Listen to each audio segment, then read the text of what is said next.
யோசுவா 5ஆம் அதிகாரம் 9வது வசனம். கர்த்தர் யோசுவாவை நோக்கி, இன்று எகிப்தின் நிந்தையை உங்கள் மேல் இராதபடிக்கு புரட்டி போட்டேன் என்றார். ஜனங்கள் எகிப்து தேசத்துல குறிப்பிட்ட காலம் வரைக்கும் வேதனையோடும் நிந்தனையோடும் அவமானத்தோடும்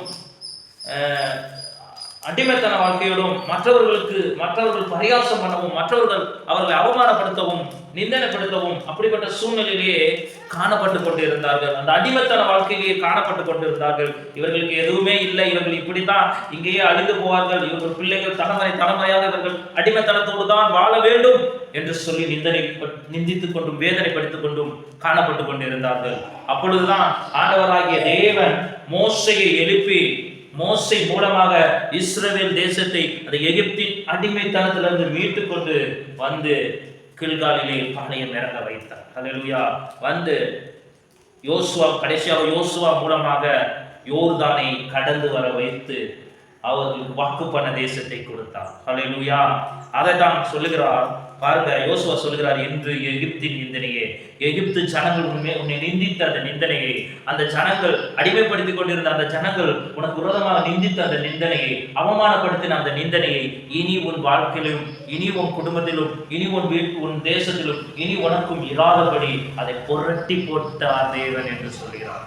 ஒருவேளை நீ ஆண்டவராக இயேசு கிறிஸ்துவை ஏற்றுக்கொள்வதற்கு முன்பதாக அந்த அடிமைத்தனம், அந்த பாவ அடிமைத்தனம், அந்த இருளின் அடிமைத்தனம், அந்த மனவேதனையின் அடிமைத்தனம், அந்த பிசாசின் போராட்டத்தின் அடிமைத்தனம், அது மாத்திரமல்ல எப்படிப்பட்ட நிந்தனையான வாழ்வாக காணப்பட்டு கொண்டு இருந்திருக்கலாம்.